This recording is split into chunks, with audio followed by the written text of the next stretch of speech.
I'm Shanna Martin, host of the Tech Tools for Teachers podcast, a part of the Education Podcast Network, just like the show you're listening to now. Shows on the network are individually owned, and opinions expressed may not reflect others. Find other interesting education podcasts at edupodcastnetwork.com.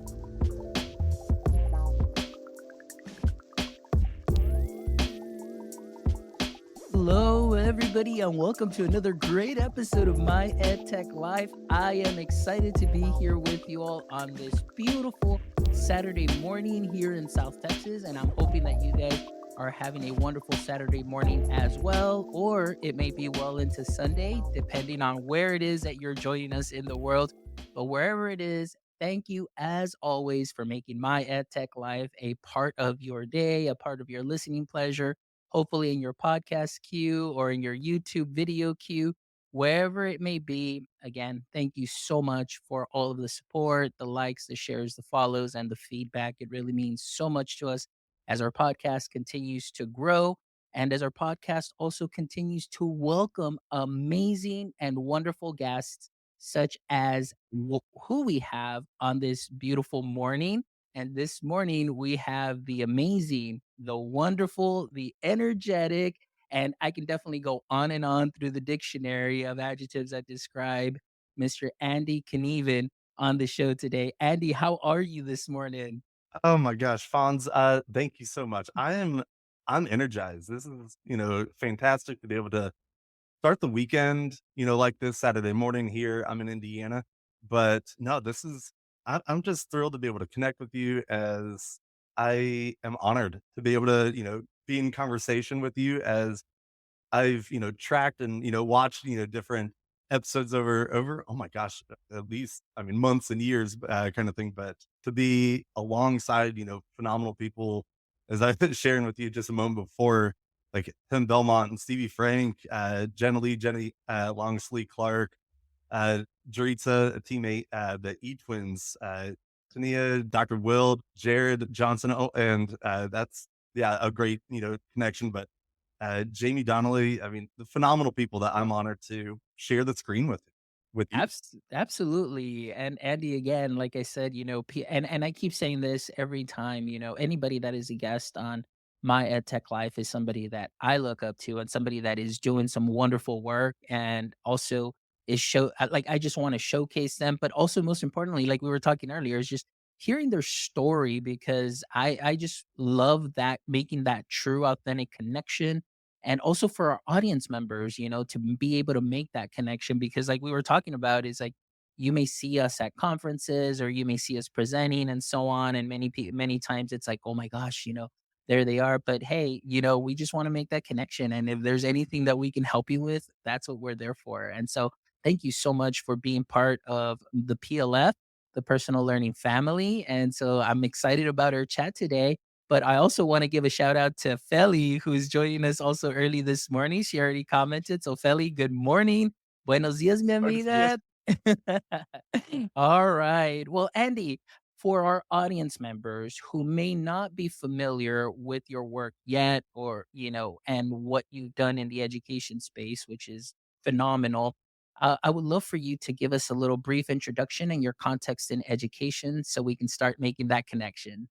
Totally, yeah. So my story is education. I will be honest that I was that kid in first grade, kindergarten that is like, oh, what do you want to do when you grow up? And it's like, I want to go to school, and I wanted to be a teacher, but I I'm thinking back even like first grade of wanting to help cut laminate and to read stories. My teacher had me read, books and stories on a cassette player, and she built up a like the audio, book library for her classroom. And it just was that kind of enjoyment of supporting the class and doing stuff like that. So it just is something that's always been there. But really my background in education has been, I made dual majored, I guess, you could say that elementary K-6 and special ed K-12, so I have been in the classroom, since 2009 in special education, and that was in the middle school, and that's where actually I met my wife. was we both taught special education together, and it, I mean, it just continued on with our, passion for teaching and learning. And then she transitioned to an elementary to teach fourth grade. And a few years later on, then I transitioned to teaching fifth grade math and science. And what's great about our middle school is fifth or eighth grade. So I stayed in the same middle school there.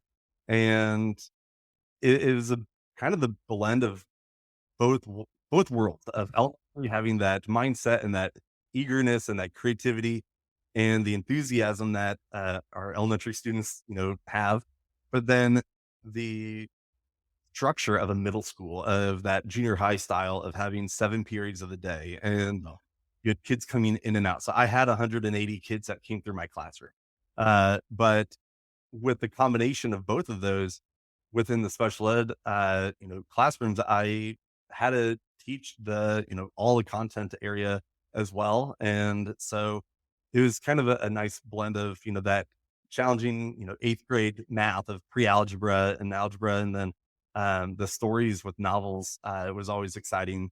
And so after the fifth grade math and science, I became one of our school district digital learning coaches, or a tech coach or tech integration specialist, depending on what school you are in.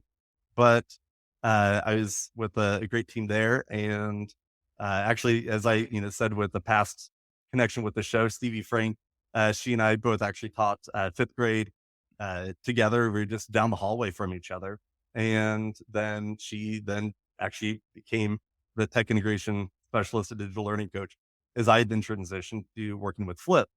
But it was just seeing classrooms and connecting with teachers and sharing over all these years has been what's made it so exciting and energizing, but coming up with those creative ways to make learning fun and engaging for all of our students.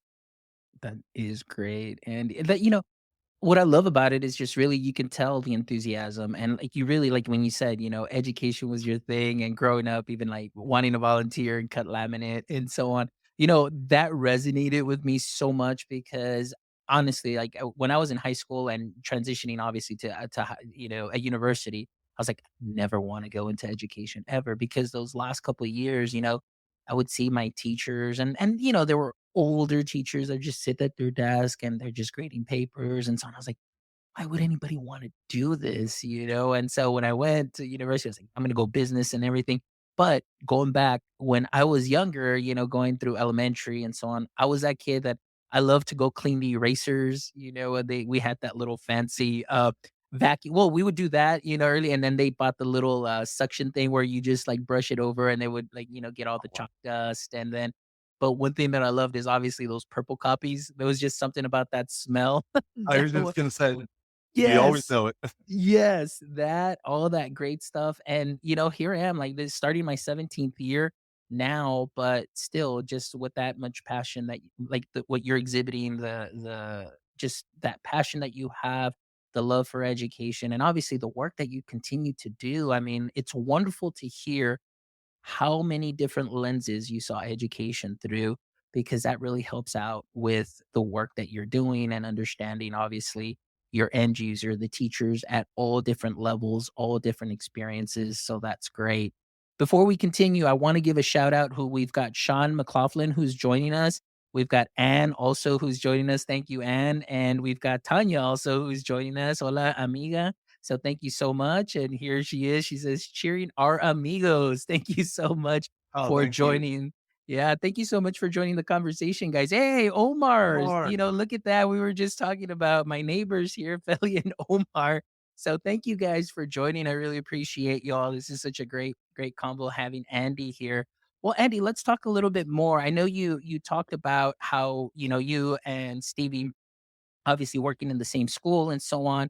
You walked us through your journey also as well, going from, special education, then, fifth grade and getting that feel. And then of course the transition to Flip and working for Flip. So I just want to talk a little bit about that, as far as that transition aspect.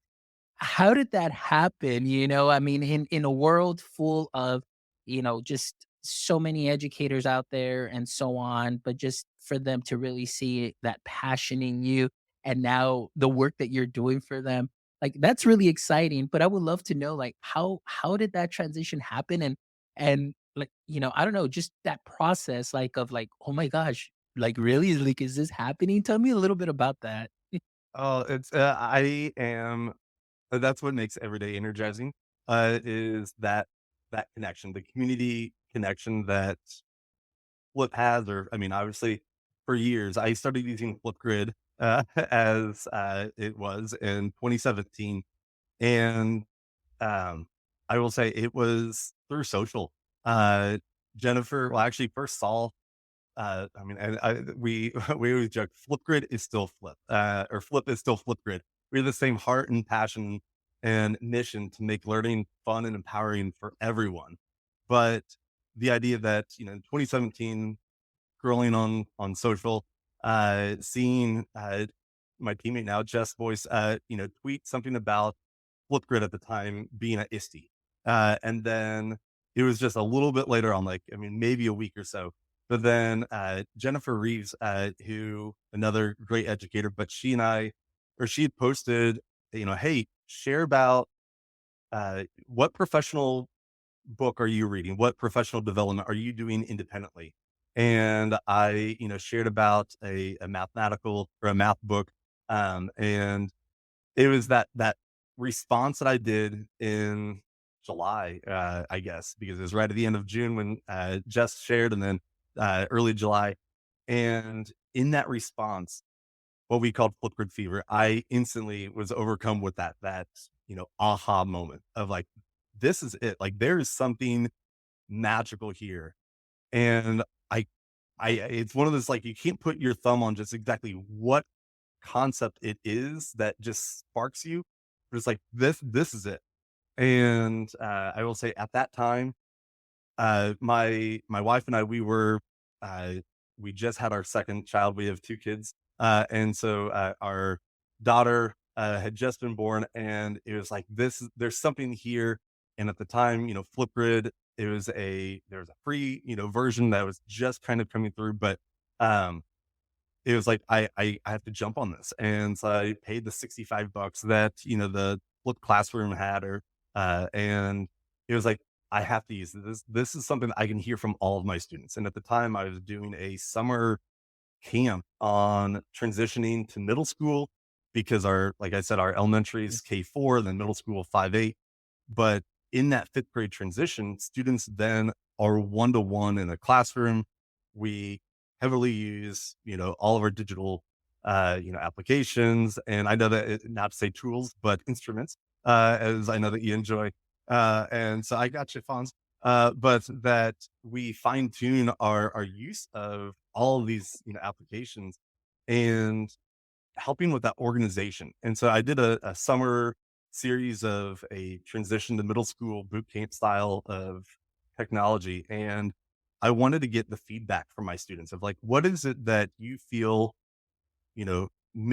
helping you feel confident going into this transition into middle school, and using Flipgrid at the time, Flip now, but using Flip to be able to hear from those students was it was just a really like lens into their perspective. What did they learn over this week or over this time that now they feel more comfortable going into middle school?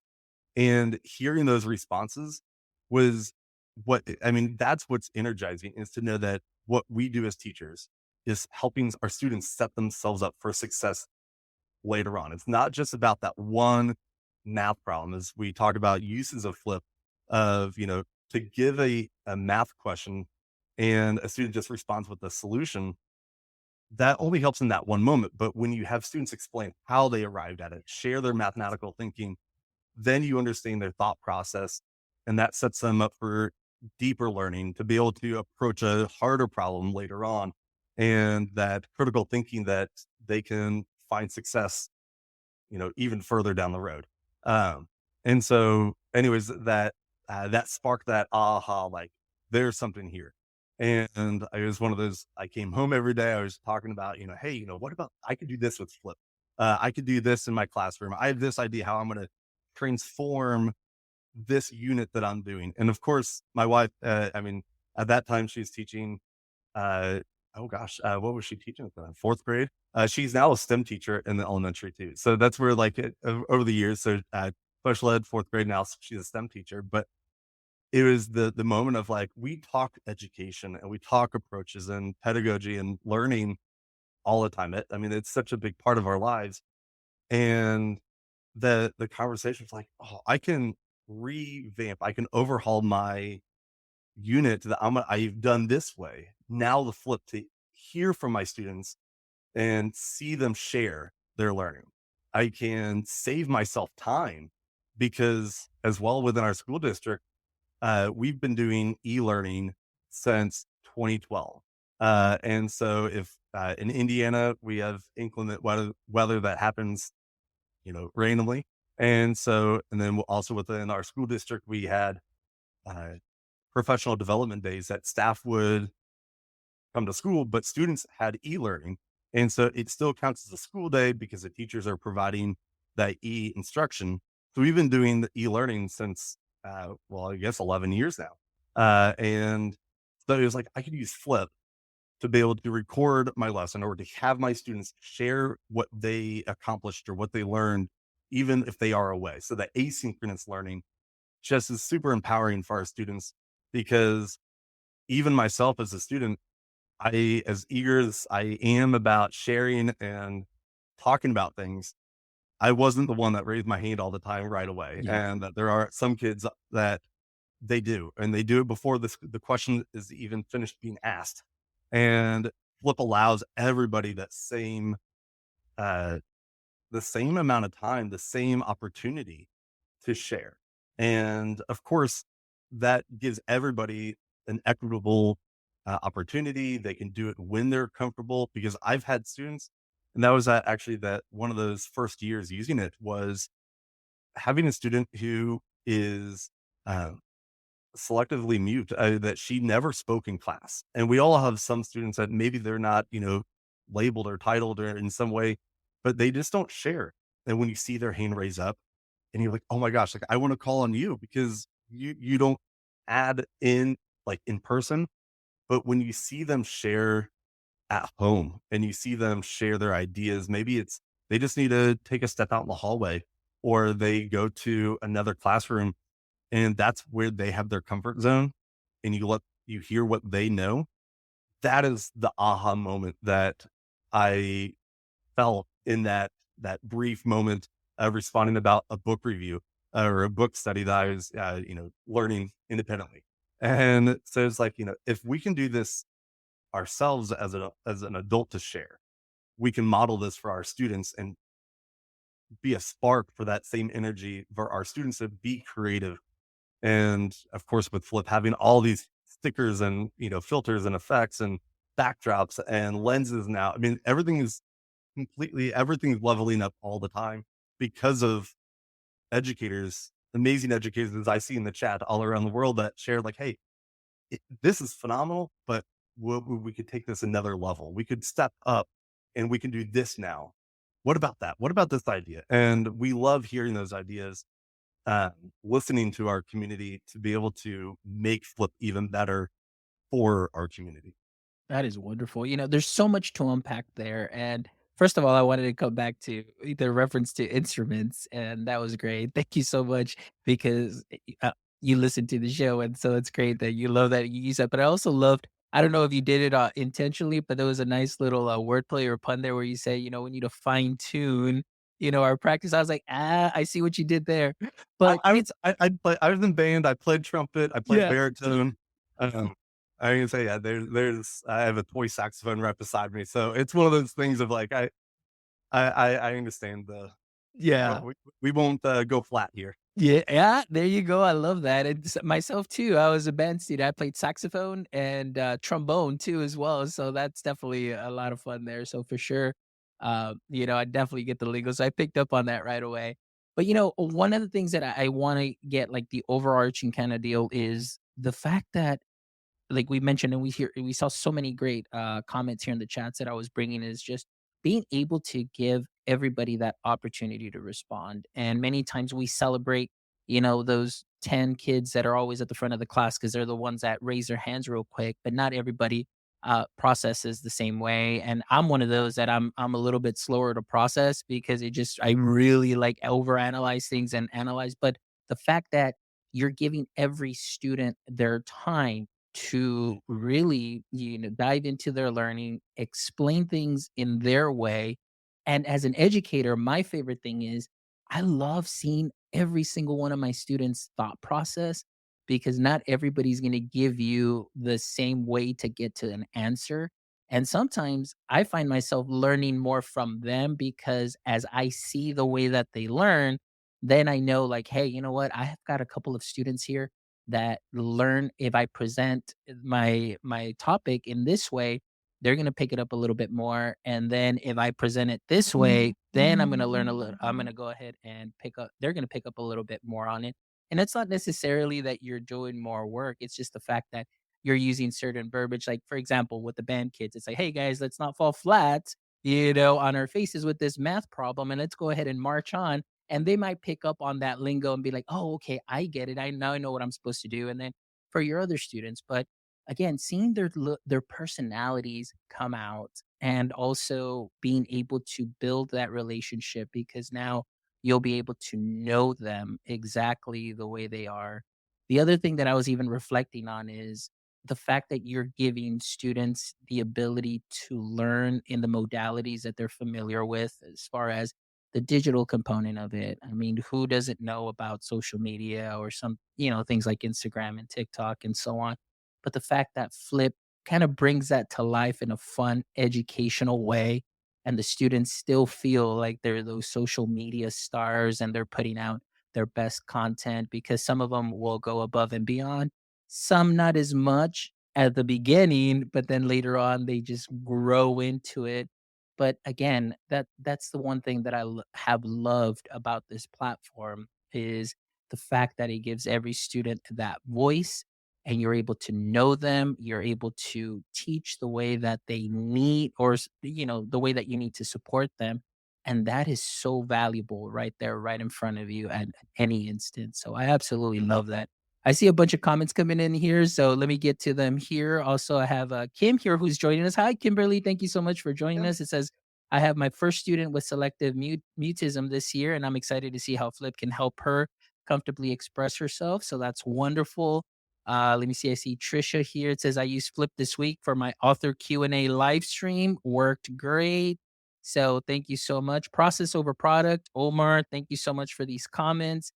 So guys, thank you so much for filling up the feed. We can't get to all the comments because we definitely have a lot more conversation, but those are some of the main things that I absolutely love. And to be honest with you, I just finished my last core class in my doctoral program, and the feedback, they're like, what can we do better? And for me, it's always discussion boards. I don't know about you or if you've taken an online course, but it seems like university students are the most agreeable students on discussion boards because everybody's, I agree with this and I agree with that. And I feel like there's just a disconnect for genuine, authentic conversation. And so my feedback was like, hey, can we start implementing something that's a little bit more interactive, such as Flip, so we can record our voices? It doesn't matter if you don't want to show up on camera, we'll put an emoji, but you hear people's voice, you hear their tone, you kind of go with that, you build that conversation. And I feel that's better. It's almost like you're having that back and forth conversation as opposed to, I agree with what you said, and this is great. And not that you want to disagree with everybody, but you can dive in deeper and see what you can pull from each other to make that experience a lot better. And then, of course, with the content, make that a lot better. So that was definitely one of my feedback requests that I had there. Going on here with Flip's impact, Andy, I want to talk to you about this. And so, in what ways, and I know you've described several ways here, but as far as in the education landscape, what ways do you see Flip currently, revolutionizing education at this time with the experience that you've had and obviously with all your counterparts that are here? I know what you guys have done, but this is obviously a show for all audience members. So talk to us a little bit about what your experience is with that. totally. And I first want to say congrats. I saw the post about your coursework and your next steps with your doctorate, and yeah, that is Thank you. phenomenal. And but that actually kind of not to say segues into exactly what your feedback was to your professors and to your course was to create that engaging course and that connection. And that's exactly where Flip was designed. Dr. Charlie Miller, I mean, Flip was made for education, using it in his course to be able to connect with his students from, as he was, all around the world. And students were able to respond to those questions and to those prompts. And so that's what makes Flip or, Flipgrid at the time so powerful is to let your students share their ideas, share their learning. And especially with the discussion board, idea that you're sharing about something that has relatively new been released is the threaded comment replies. To have students share a response as a general response to the topic. But then you as the educator, that feedback is so critical. You can provide that feedback to those students and you can do that in a private way. So you just as a teacher, you just select, hey, this is a private comment and only that person sees that response. They get that notification, hey, Mr. Knieven responded back and they can see that response. And you can do that in text comment or a video response. And that's what makes it even more powerful is to have that video. So think about in that discussion board when you have that lens and you share, or you're using the mic only, or you put a lens and you put the emoji face on, or something like that. However, people are most comfortable. But with the comment replies, that individual can reply back to you. And so now they creates a conversation. And so when we have our students share their ideas and another student is able to respond to them. And I did that in my math class was, I used it for mathematical thinking, of course, to have my students share how they arrived at that solution, but then also writing out the steps that they got to it. With standardized assessments and, things, we have to get our students thinking how they arrive to it and slowing down their process of not just racing through. So when they do it and then they have to think about how did they do it, this allows them to be a teacher, to be the lead as well. And doing that in Flip, they could respond and then they could type it out.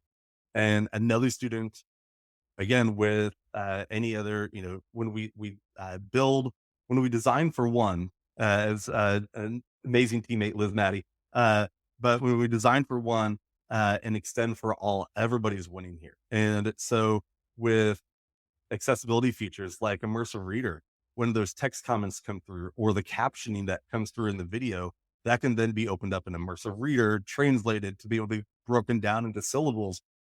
Students can watch and replay, provide each other feedback.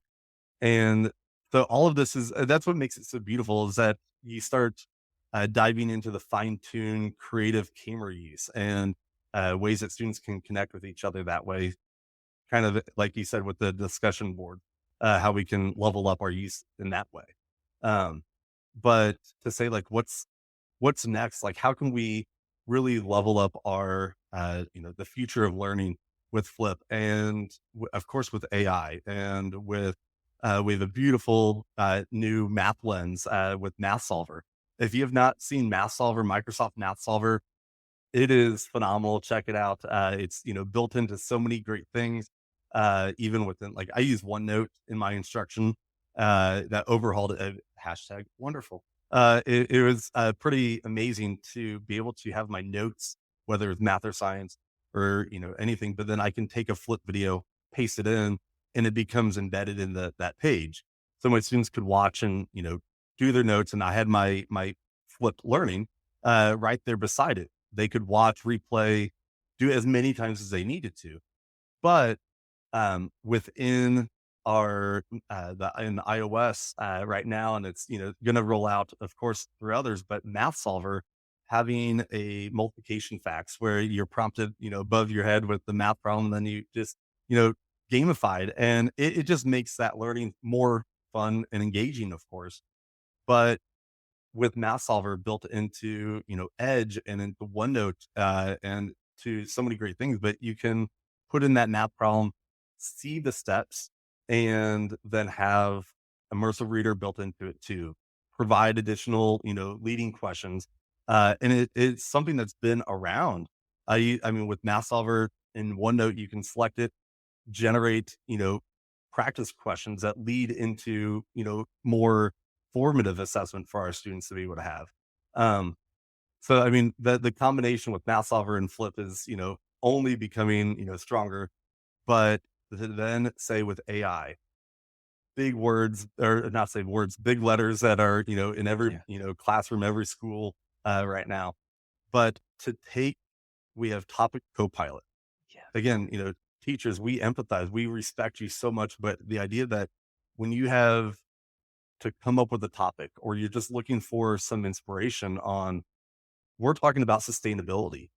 You can put sustainability in to Topic Copilot, and it's going to generate a leading question or a list of them. And you pick the one that best fits your class, and you can level it based upon, what, school classroom level you are.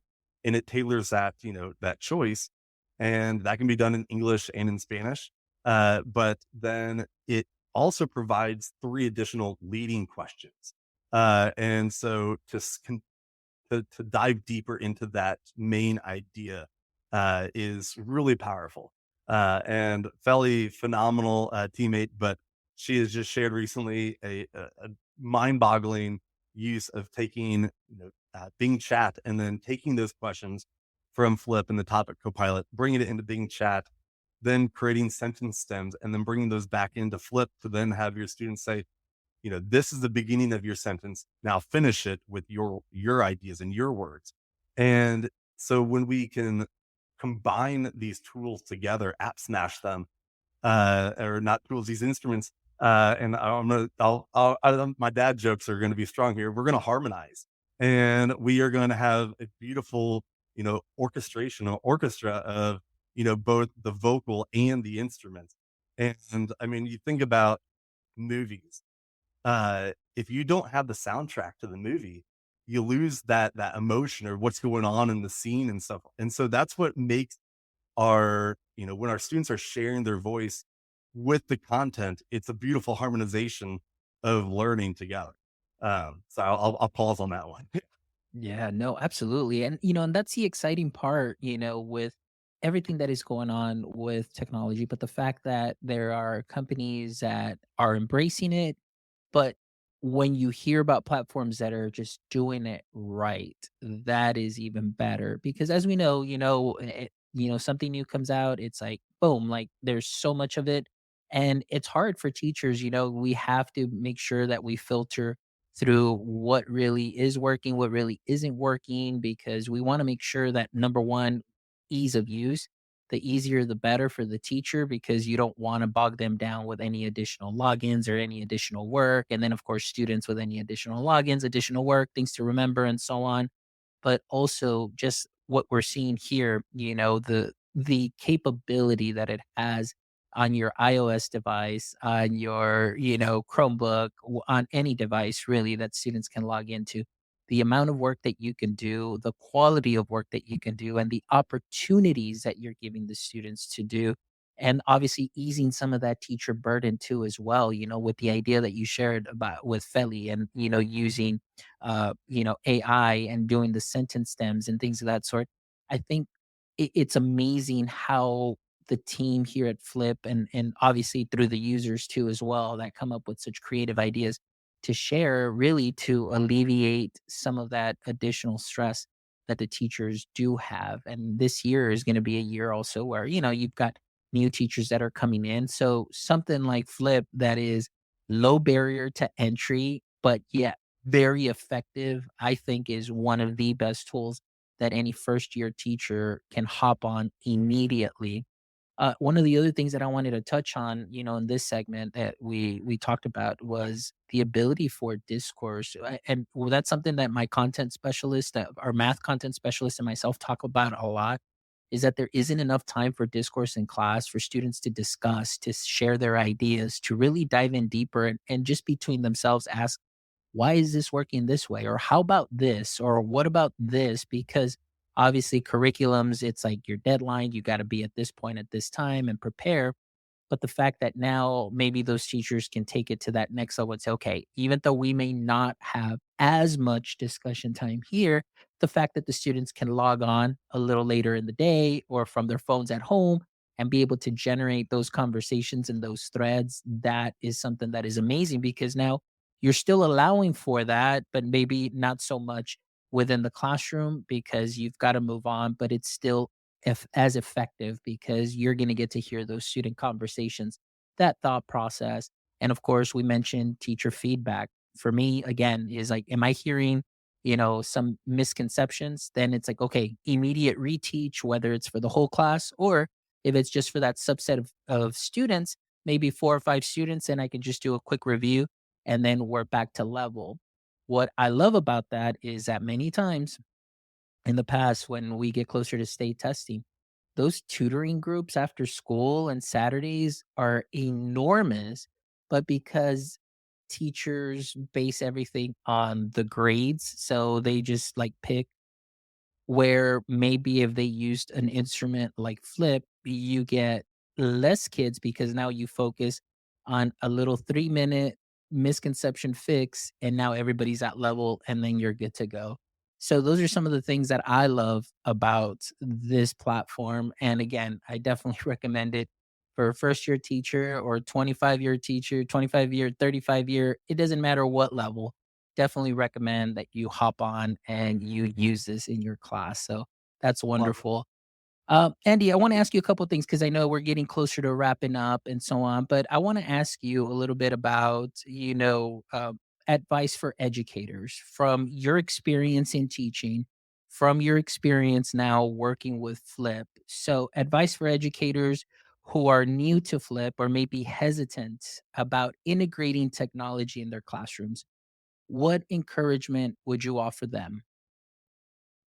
So, I mean, there's so many things, but the idea of don't feel like you have to take like the biggest bite all at once. I mean, it's one of those things that you slowly can dive into, and but we have you covered. As I love to support, that's a big part of what my role is, professional development and support, but community engagement of supporting them with ideas and of course like Topic Copilot. If somebody's brand new using Flip, leveraging that to be able to create those initial ideas or those initial topic. But the discovery library is one of those, not to say it's a hidden gem, but yet it's a treasure trove of thousands of topics that educators, brilliant educators all around the world. I mean, we're 48, almost 50,000 topics that are ready to be used and also have been made by incredible partners with Flip.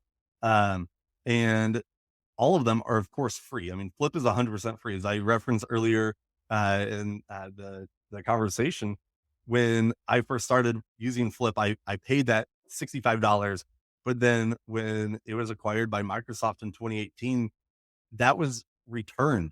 And so that's the passion for Flip or Flipgrid at the time, but Flip and Microsoft to empower our teachers that Flip is 100% free. And it's, the resources that are there are free. And so taking those topics in the discovery library, edit them to make it authentic for then your students. You can, make those changes. If there's a video, you can change it out with your own to put your voice in it. Um, but again, start small with those. If a teacher is brand new, reach out to the community for help. We are all here. We are one huge Flip, Yeah. family. And that's what makes it so special. Um, but even just sparking that initial, use idea, doing introductions. Of course, when we hear from all of our students, we know those name pronunciations. There's never a wrong time to make sure that you are saying their name correctly.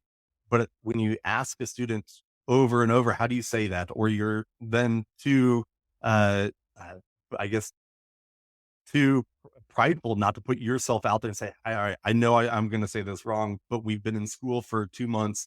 How do you say your name? But to do those name pronunciations, it's great for you as a teacher not to have to keep asking students, their names as you're learning all of them. Like I empathize. I had 180 in my classroom that it was to know all of them. I could use Flip to be able to watch and replay, but it's also really great for those students who change into or change schedule or move into your school. Now you have a way that they can now connect with their classmates because everybody else has known each other for months, and that there's never a wrong time to allow others to get to know each other. Um, doing a using Flip for just check-ins. That was something that I use. It's great for content, but even for goal setting at the beginning of the year, having students use it to set goals on what they hope to accomplish, maybe setting, what their benchmarks are. How are they going to accomplish it? Obviously students are gonna be like, oh, I want to, get an A in this class, or I want to succeed. But then those benchmarks, how are you getting there, and doing those check-ins as a teacher? I use it for my own, like, I want to have my students share what do I need to know to better support them. And so I did like a mid-year check-in, and had it moderated, which is another great, functionality within Flip, is that you can moderate those topics so that only you as the teacher see those response. So students aren't seeing each other's. It builds that trust, that security, um, and that confidence. But uh, letting students have ownership and say, this is what I like about class. This is what I don't like about class.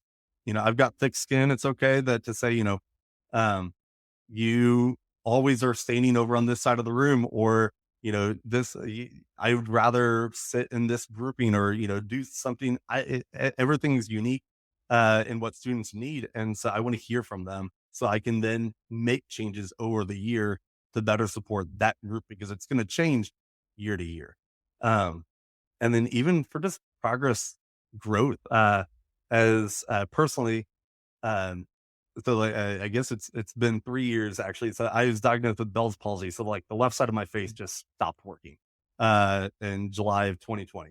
And so it wasn't until November that I could like see a small, like, which I could like move some small muscle, but I was using Flip to be able to track my growth and my progress through therapy and through, monitoring that. And so personally, and I use it to do the electrical stimulation, therapy, because of that 10-minute timer, which is great. And so personally, I could see my own growth.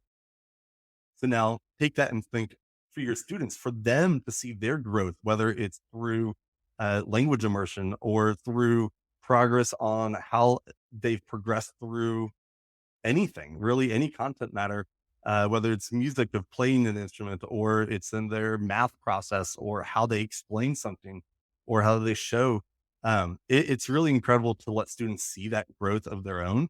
And then as teachers, you have it for, those conferences, those back to school parent conferences, for those ACRs that you may have with students with IEPs. And so it's a great way that you then have small bits over time. So don't think it's like one and done, or one big unit and you have to use Flip for this one thing. Do it in small bits, and you see growth for your students, which is really powerful. Yes, I agree with that 1,000,000%. The fact that you see that growth from the beginning of the year to the end of the year. And most importantly, you've got a compilation of learning artifacts, like you mentioned, that I love because it's that evidence when, as a teacher, you need to go into some of these meetings, for students that may need additional supports, or they may say, hey, we've seen this growth and progress, maybe we can cut down here, and so on. And making really, data driven decisions, because now you've got this data in front of them, like, through this digital media. And I think that that is a great way as a teacher to really bring out what's best in the student, or maybe some of the things where they may still need some additional work on, so we can really support our students the best that we can. But we need it with those learning artifacts and that evidence, where oftentimes is the case, you may get some teachers that go in with just a stack of tests and say, like, here, they failed. Well, what could they do better? Well, just study more, practice more, or come to tutoring. but is that really getting to the root where now you have evidence, like you mentioned several times, you can either, use it for math and explain the thought process, how to get to an answer. You explain science concepts, even things with math or reading and so on, reading comprehension, summarize this passage for me because obviously they still need to test, for listening, speaking, and writing and so on. But all of that in one platform, I mean, it's wonderful. And the fact that it's free, and like I always say, if it's free, it's for me. Definitely great advice for teachers and a wonderful platform for them to start off with. And again, like you mentioned, you don't have to, take it all in. But, like my boss told me the other day, he's like, how do you eat an elephant? One bite at a time. So just take And it in, learn one little bit of that platform, maximize it, that, or maybe like I said, like an instrument. You may not know how to play it at first, but you practice a couple of chords, you start hearing those melodies, and then before you know it, it just becomes a masterful orchestration of education to the next level. So definitely absolutely. agree with that. All And right. Yeah, go ahead, Andy. one last is saying, within, that progress monitor, that growth of having students share and the support that Flip actually can provide within it, that AI concept of, I talked about immersive reader, but within immersive reader, there's reading coach to let our students practice a response, and it gives feedback on their pronunciation of certain words, and it gives that feedback to them to then do that response in Flip for that progress monitoring, that growth check. And so just one of those other additional, not to say hidden gems, but one of those other really powerful parts that is relatively new within the within Flip of reading coach that's within immersive reader. So just a really great thing to also check out. Excellent. All right. Well, we're not done yet. I'm going to extend the show just a little bit more because this is one question that I've been waiting for the end. Before we get to our last segment of the last three questions, I know Tanya is like excited because that's like her favorite segment too. But my question for you, Andy, is surrounded now around personal growth. So I want to ask you, how has working with Flip and being at the forefront, of ed tech impacted your personal growth and your perspective on education? Oh, such a great one. Empathy is such a powerful, and that's something that um, I hold near. It's one of those you hold near and dear to your heart.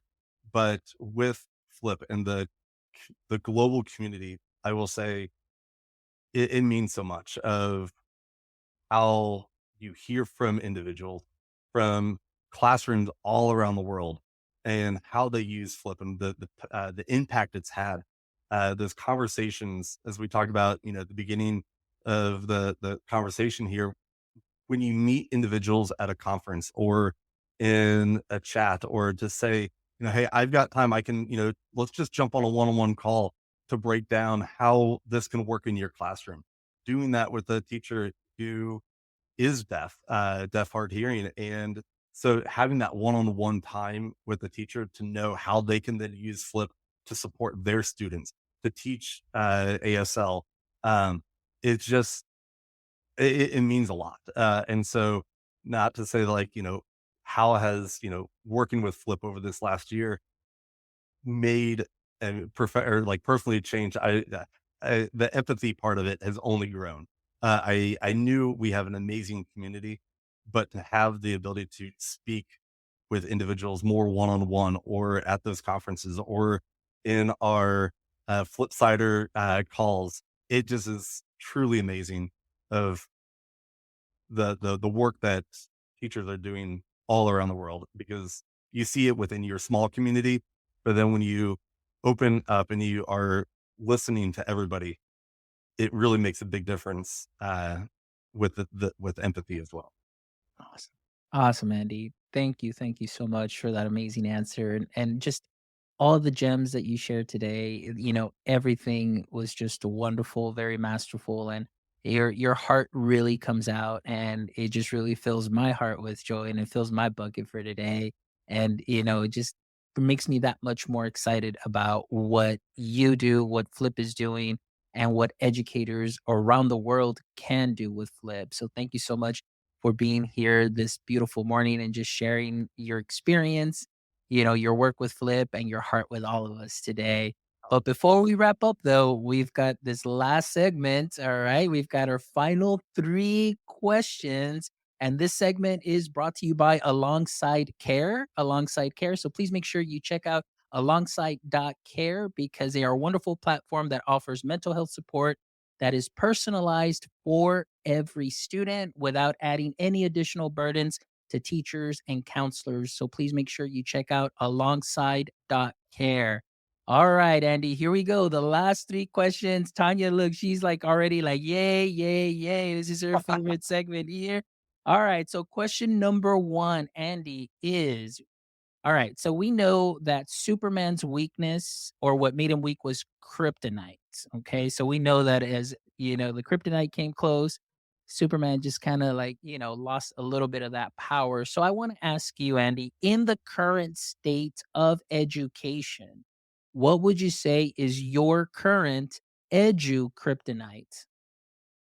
Oh, so of course, knowing the show, the questions, the idea of knowing that this is coming is just exciting to be part of the answers, or to be able to answer it. I'd say, as I kind of touched on it a little bit earlier, of my kryptonite would be keeping up. I will say, like with all that's happening, um, the sense that if I pause for a moment, if I take a day, take a week, or whatever it is, how much changes in that amount of time. And the idea of, you know, we have an amazing team with Flip, and as you say, how have I what have I learned over the last year working with them? How passionate Flip is, the team, everybody behind the scenes, um, but they are always working to do what the community wants. What is something the next thing that will support everybody? The passion is just incredible. But the feeling of like, if I take a pause, what's going to happen in that moment? If I took a pause and I wasn't on social that day in 2017, and I didn't see Jess post about Flipgrid at the time, or I didn't see Jennifer post about, hey, what's this book that you're reading? That brief moment, if I missed it, I would have missed Flipgrid. I would have missed Flip. I would have missed that. And so, not to say like I reflect on um, wanting to be the best that I can support everybody. If I take a pause, then maybe I miss that one thing that will better support in that next moment that I'm needed. Excellent. All right. Great answer. Thank you so much for sharing that. Question number two, Andy, is if you could have a billboard with anything on it, what would it be and why? Oh, so if people have followed me for my years through the classroom and different things, I still use it today. But you can even learn. It's a hashtag I would put out of, and I still have it. But you can even learn.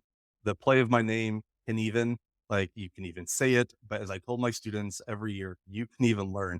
It's that growth mindset that whatever you put your mind to, it may take a little bit more time. It may take a little bit more, effort or energy or learning, but you can even learn, more empathy, more kindness, that more patience, compassion. It's something that we can always improve on. Um, and you can even learn, and you fill in what it is that you're after. Love it. That's great because it's a nice little sentence stem there that you can fill out on your own. And you know what? Maybe we'll even add a scan code there. You can add it to a flip. So that'll be great. Let's make that happen. So that'd be wonderful. I can definitely see that. All right. The last question, Andy, is if you can make one of your hobbies or favorite activities into a full-time profession, what would it be? Oh goodness. To take the hobby or that, and that's for like, I, as I was just asked recently about what my hobbies are outside of work. Not to say like my family is a hobby, because that's why I do what I do every day. It's the passion to provide and support for them. Um, but I'd say to be able to, finding the joy in what you're doing. So to take a hobby, I mean, it means a lot to be able to be at my kids' events. So they're doing gymnastics, they're doing swimming, or dance. You know, I enjoyed going out with my son playing disc golf or, ball golf, to put the difference of the two. So to be able to be there all the time, for them, not to say like that's a hobby, but to be there for my family, across the board. That's a hard one to be because that's not a hobby. That's really my Did, life. That's who I am. yeah. But obviously working the time, that, makes that definitely overlaps some. Um, yeah, so that's a tough one, but if I could just always be there when that's needed. Absolutely. No, and I completely understand where you're coming from. Like, absolutely. So that's wonderful for sure.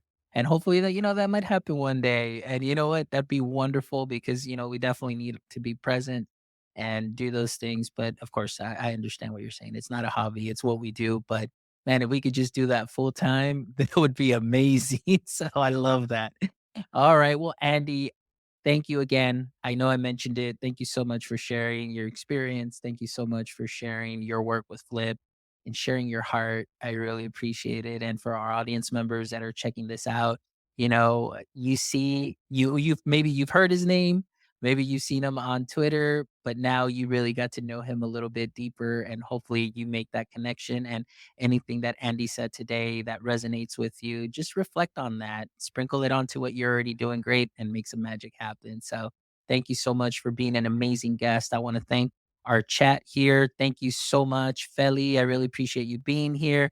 Thank you. And we've got Tanya, we've got Sherry Fleischer that's joining us on LinkedIn. Omar, thank you so much also for joining us. Omar, who's putting in some comments. I'm just kind of scrolling here because there was so much joy in the chat. Thank you so much, everybody. And for all of you that are going to be watching this on the replay or checking this out on your favorite podcast player, obviously, when you subscribe to our podcast, please make sure that you check out this amazing episode and the other 217 amazing and wonderful episodes, with educators that are passionate, educators that are doing some amazing things, education practitioners and creators too, as well, and take what they're doing and sprinkle it onto your practice to make some magic happen as well. So please make sure that you visit our website at myedtech.life, myedtech.life, where you can check out all those episodes. And if you would love to contribute to our mission of bringing these amazing conversations to you every week, please make sure you stop by our merch store. You can check out some caps, maybe some shirts, maybe something for next conference season that's coming up, just a little something or just something to lounge around in. No worries. All of that goes back into our show so we can continue to bring you these amazing heartfelt connections and conversations here through our show. I really appreciate all of your support, my friends. So as always, like I said, from the bottom of my heart, thank you. And until next time, my friends, don't forget, stay techie.